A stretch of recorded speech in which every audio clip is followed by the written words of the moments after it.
High school का मैं एक रिवीजन के तौर पर कराने आया हूँ। जो हमारा चैप्टर है दो चर रैखिक समीकरण, हाई स्कूल के सारे चैप्टर का आज मैं धीरे धीरे रिवीजन करा दूंगा एक ही दिन में, जो उनके लिए एग्जाम टाइम के लिए बहुत बेनिफिट होगा, और वही मैं आज कराने जा रहा हूँ। तो पहला चैप्टर हमारा है, ये तीसरा चैप्टर है, ये चैप्टर नेम कितना तीसरा है, तीसरा चैप्टर है दो चर रैखिक समीकरण। इसमें कुछ महत्वपूर्ण होते हैं रूल, उन रूलों का फॉलो करना होता है। उस रूल के अगर वो रूल हमेशा याद रहेंगे, 3 रूल होते हैं, उन 3 रूलों को हम लिख रहा हूँ, वही 3 रूल से हमारे आते हैं क्वेश्चन। उसके अलावा कुछ हमारे जो बेसिस होता है, जो हमारा बेसिक होता है, उसके हिसाब से हम अपने क्वेश्चन को सॉल्व करते हैं। तो यहाँ पर फर्स्ट रूल यह है, अगर दो समीकरण दे रखी हैं, दो a1 x plus b1 y plus c1 बराबर 0 दे रखा है, और दूसरा है फर्स्ट इक्वेशन, ये है फर्स्ट समीकरण। दूसरा है a2 x plus b1 y plus c1 बराबर 0 दे रखा है।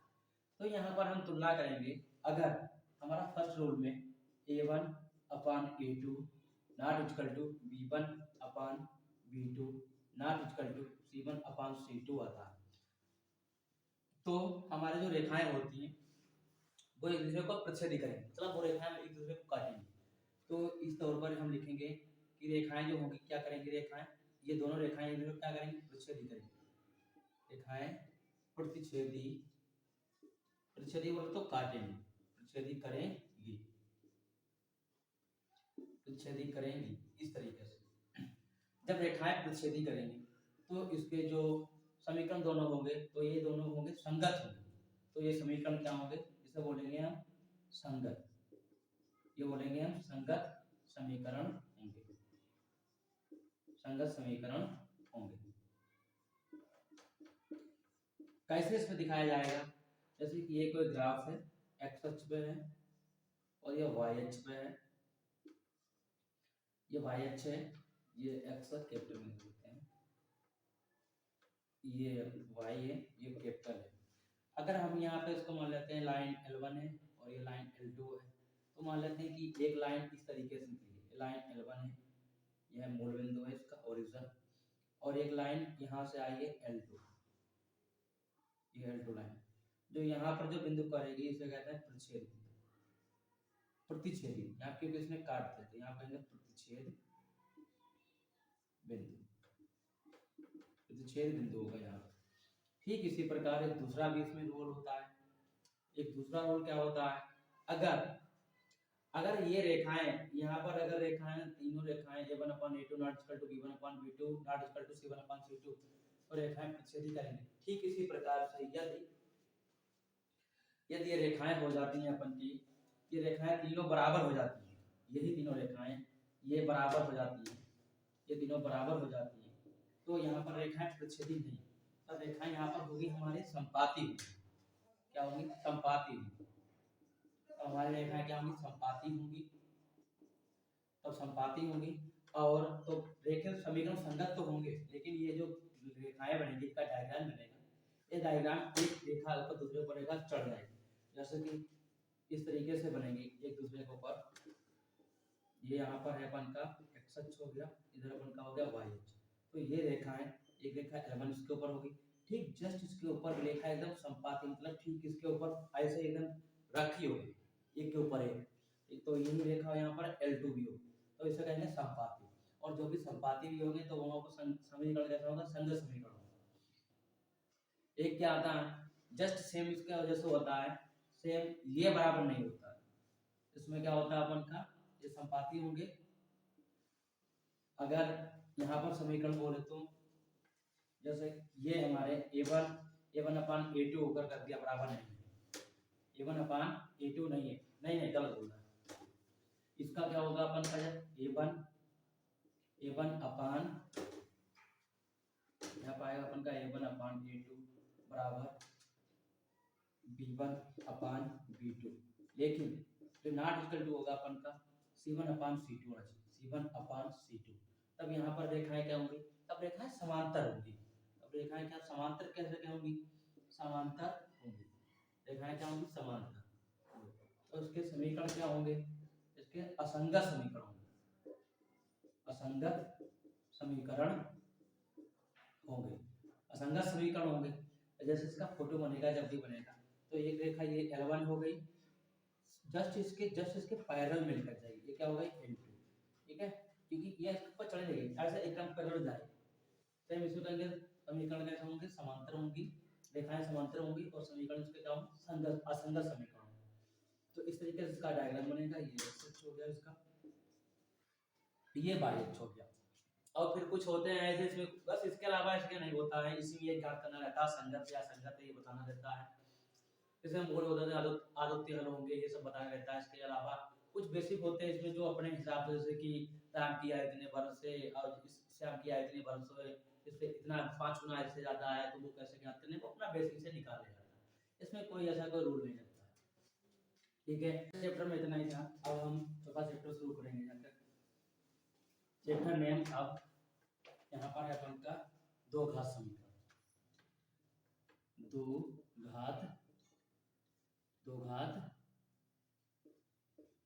समीकरण।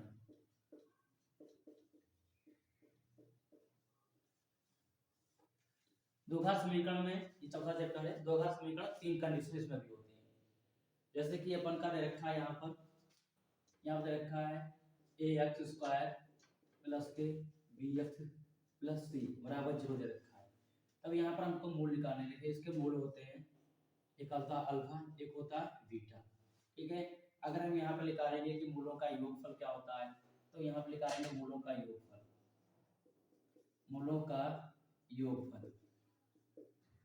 मूलों का योगफल अपन का होता है अल्फा प्लस बीटा बराबर सूत्र के तौर पर -b/a। इस तरीके से कर सकते हैं। और यहाँ पर क्या होता है, मूलों का गुणनफल क्या होता है, मूलों का गुणनफल होता है अल्फा डॉट बीटा होता है c/a। इस तरीके से यदि अगर मूलों की कुछ कंडीशनें होती है, जैसे कि अपन को विविक्तर होता है, ये जो विविक्तर होता है b² माइनस के 4ac अगर बराबर ग्रेटर देन 0 है, तब हमारे मूल आते हैं,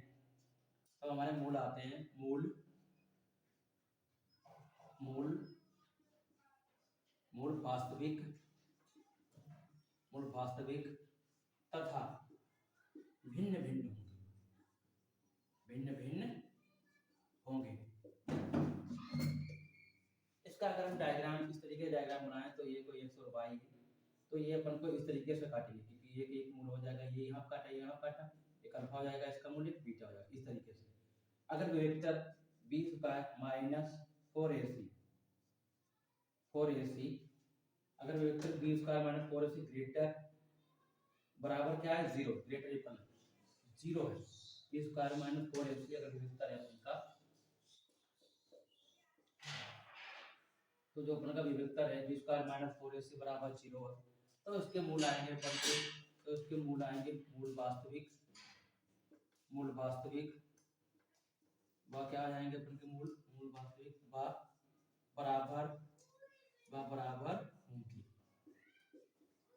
एक कंडीशन और होती है इसमें, जैसे कि अगर विविक्तर हो गया, एक हो गया बी विविक्तर, एक और लास्ट कंडीशन एक और होती है विविक्तर b² माइनस 4ac, ठीक है, लेस देन 0 होता है, मतलब अगर कोई वैल्यू आती है निगेटिव आती है, तब इसके मूल क्या होंगे, तब इसका डायरेक्ट होता है, तब इसके मूल काल्पनिक होंगे,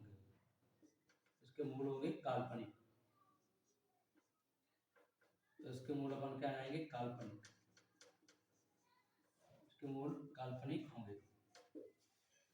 इसके अलावा इसका मूल, जैसे कि किसी समीकरण एक समीकरण दे रखी है, इसके मूल अल्फा और बीटा है, ये भी पूछ लेता है कि इसका समीकरण ज्ञात कीजिए, तो इसका समीकरण ज्ञात करने के सिर्फ एक समीकरण होता, सूत्र होता है, उसको भी आप याद कर लेते हैं, x² माइनस के alpha plus beta into x plus alpha dot beta.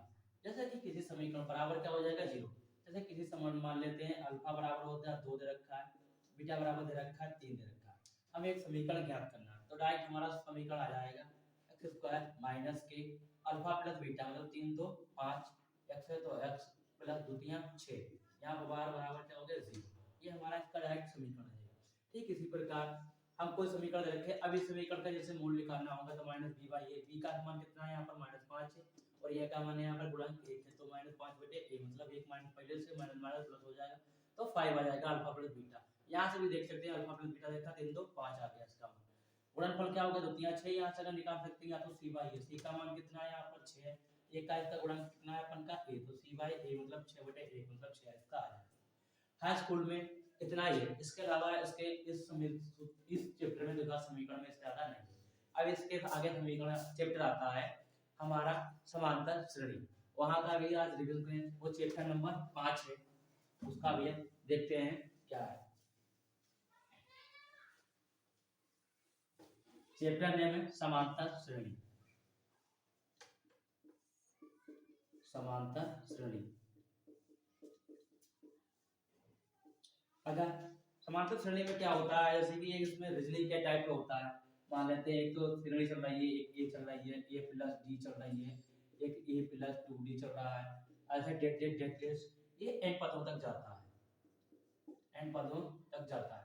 तो यहाँ पे जो पहला पद होता है उसको बोलते हैं पहला पद को ए बोलता हूँ। दूसरा पद होता है जो इन दोनों का डिफरेंस निकाला जाता है जिसे कहते हैं सर्वांतर, जो सर्वांतर अपन को निकाला जाता है। तो यहाँ पे जो पहला पद होता है t1, इसको बोलते हैं t2, इसको बोलते हैं t3, अच्छा डेटेस्ट यहाँ तक tn तक जाते हैं। अब यहाँ पर अपन का होता है t2 माइनस t1, तो यहाँ पर t2 का मान है अपन देखते हैं a प्लस जी माइनस के यहाँ पर a, तो a से कट गया बराबर यहाँ क्या बचा है t।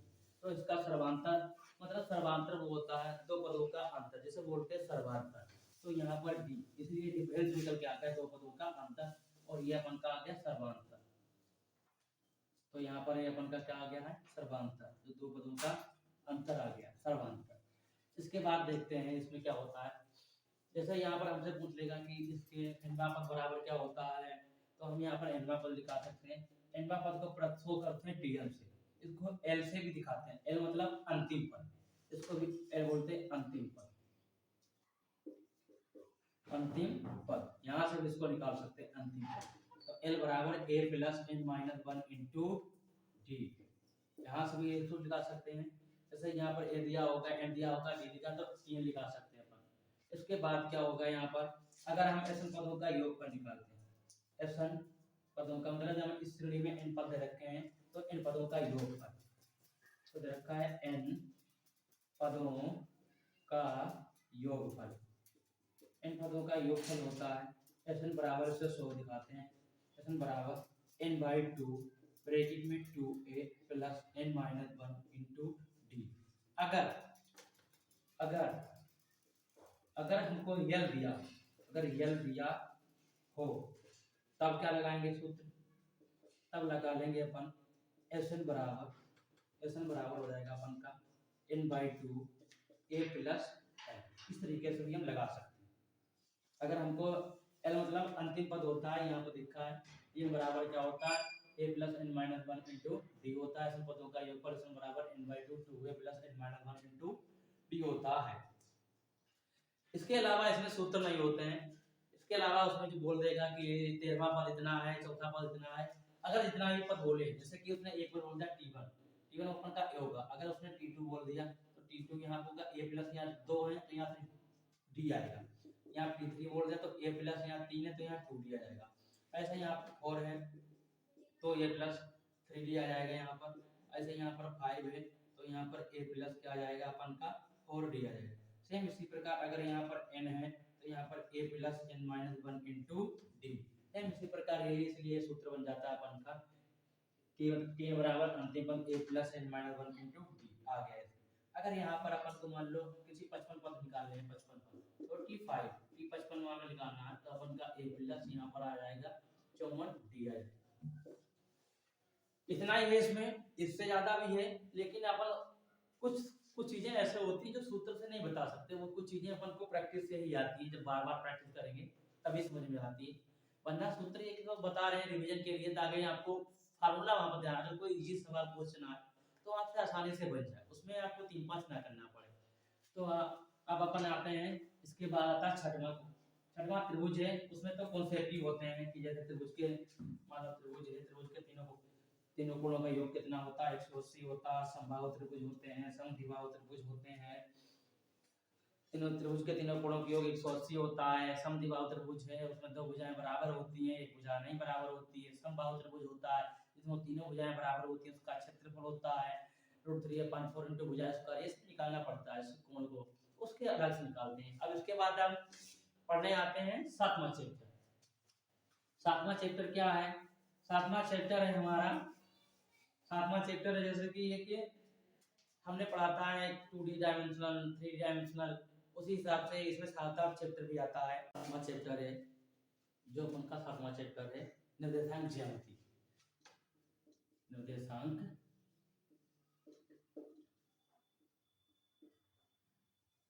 ज्यामिति।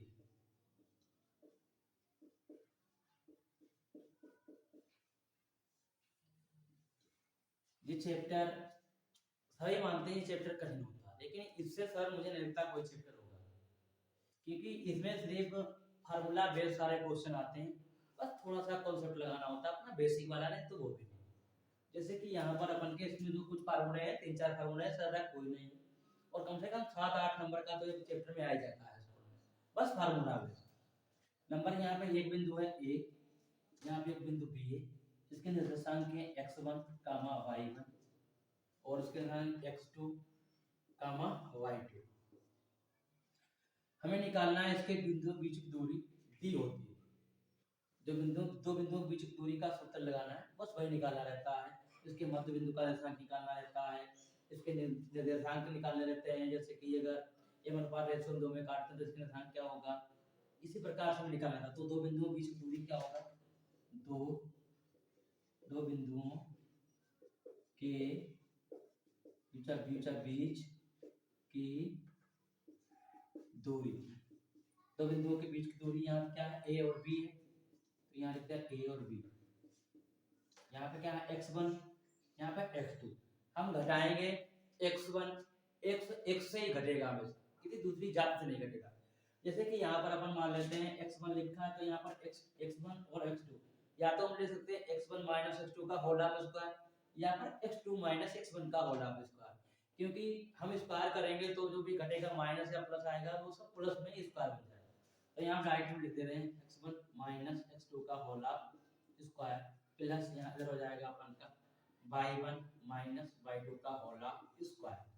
अगर यहाँ पर कोई भी जैसे हम मान लेते हैं कोई दो बिंदु रखते हैं, यहाँ एक रखा है 2,1, इसके निर्धारण की रखा 1,1, तो हम यहाँ पर निकालते हैं ए बी।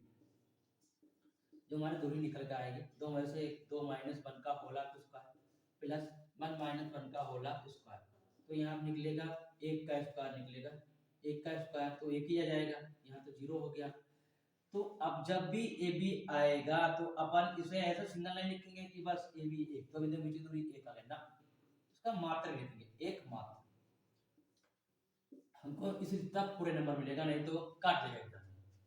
पूरा नंबर लिखना होगा एक मात्र जो भी आया। अब हम लिख लेंगे दो बिंदु के बीच की दूरी हो गया। सेम इसी प्रकार एक बिंदु यहाँ पर m है, इसका मध्य बिंदु, तब हम मध्य बिंदु की निर्देशांक क्या होगा, अब मध्य बिंदु का निर्देशांक अपन का क्या आ जाएगा, मध्य बिंदु के निर्देशांक तब मध्य बिंदु के अपन के निर्देशांक आ जाएंगे। हालांकि निर्देशांक चिन्ह ऐसे होता है, तो यहाँ पर इस तरीके से हम लगा सकते हैं, इसको जोड़ लेंगे इसको, और मध्य बिंदु बोले तो 2 से भाग कर देंगे, हो जाएगा x1 प्लस के x2 divide by 2 comma y1 plus के y2 डिवाइड बाय 2। सेम इसी प्रकार अगर अपन का आएगा। अब मध्य बिंदु हो गया। अगर कोई लाइन है जैसे कि यहाँ पर दो बिंदु बीच की दूरी हो गई, अगर यही एक लाइन है, इसका मध्य बिंदु ना होकर ये कोई बिंदु है, या मध्य बिंदु पे ना होकर कहीं इधर उधर पे है थोड़ा हटके, जैसे यहाँ पर मान लेते हैं यहाँ पर, तो हमको ये काट रहा है m1 रेशियो में, इधर काट रहा है m2 रेशियो, तो यहाँ पर ये m1 रेशियो m2 में काट रहा है। तो यहाँ पर एक बिंदु m है, इसके निर्देशांक x, y है मान लेते हैं। तो जो x का निर्देशांक क्या निकलेंगे, y का निर्देशांक निकालने का फार्मूला मतलब सूत्र क्या होता है, इसे कहते हैं विभाजन सूत्र। तो विभाजन सूत्र अपन का क्या होता है, विभाजन, क्योंकि दो भागों में बांट रहा है, एक m1 को इस रेशियो में m2 में, तो विभाजन सूत्र हो गया ना। तो विभाजन सूत्र फार्मूला क्या होगा, यहाँ बिंदु है m, अब m के निर्धारक क्या है, x, y। तो इसका याद करने का m के निर्धारक क्या हो जाएगा, इसका याद करने का एक सिंपल ट्रिक है अपन का, कोई दिक्कत नहीं है। यहाँ पर x1 लिखा है, यहाँ पर x2 लिखा, लिख लो x1 प्लस x2, सिंपल। नीचे क्या लिख दो, m1 प्लस m2 लिख दो, m1 प्लस m2। अब जहां पर 1 है वहां पर m2 से गुणा कर दो, m2, सिंपल। और जहां पर क्या है, x2 है, जहां पर x2 है वहां पर m1 से गुणा कर दो, बस। ये अपन का फार्मूला हो गया, क्योंकि x वाला था तो x वाला है, सेम इसमें y वाला भी लिखना होगा, y1 plus y2 divide by क्या हो जाएगा, m1 प्लस m2। पीछे क्या है, m1 m2 है, तो यहाँ पर y1 तो यहाँ पर m2 हो जाएगा अपन का, और m1 हो जाएगा। ये अपन का डायरेक्ट का विभाजन सूत्र का फार्मूला है।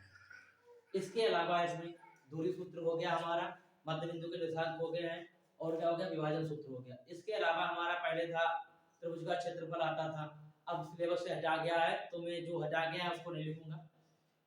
त्रिकोणमिति वाला है वो तो हम करा चुके हैं, एप्लीकेशन हो गया उसको भी करा चुके हैं। इसके बाद आता है इसकी प्रायिकता, प्रायिकता का एक ही फार्मूला होता है, इसके अलावा बाकी तो सब कॉन्सेप्ट लगाना होता है। जैसे कि अपन का प्रायिकता लगा आ गया, मान लेते हैं प्रायिकता। तो प्रायिकता का सिर्फ एक ही कॉन्सेप्ट होता है अपन का, जो घटना हो रही है उस घटना इवेंट ई, जो घटना नहीं हो रही है उसको इवेंट वार से करते हैं, बराबर हमेशा 1 होता है, बस। इसके अलावा कोई नहीं। इसके अलावा कुछ कॉन्सेप्ट ऐसे आते हैं, जैसे कि एक बॉक्स है, इसमें ब्लू 5 बॉल थी और 6 रेड बॉल थी, तो ये पूछेगा कि ब्लैक बॉल होने की प्रायिकता क्या होगी। तो ब्लैक बॉल होने की प्रायिकता अपन की सिंपल आ जाएगी। तो यहाँ पर टोटल कहने कितने हैं, 6 और 4 10 हो गया, और ब्लैक बॉल कितने हैं, 4, तो 4 बटे कितना हो गया अपन का 10। तो यहाँ पर 2 से काट कर 2 बटे 5, बस इतना आंसर हो जाएगा अपन। या फिर इसी तरह सेम पूछ लेता, अब बी बार प्रायिकता ना होने की प्रायिकता क्या होगा अपन, -2 बटे 5 बराबर आ जाएगा 3 बटे 5। इस तरीके से क्वेश्चन इसमें लिखते हैं। सेम ऐसे रेड होने की प्रायिकता निकाल लेंगे तो यहाँ पर 6 बटे 10 आ जाएगा। सेम यही अपना कॉन्सेप्ट लगता है। इसके बाद वृत्तों का क्षेत्रफल, वो तो हम पहले करा चुके रिवीजन, तो आज यही तक यहाँ रखता हूँ, बाकी आगे क्या आगे देखेंगे। थैंक यू, बाकी हम देखेंगे। Thank you.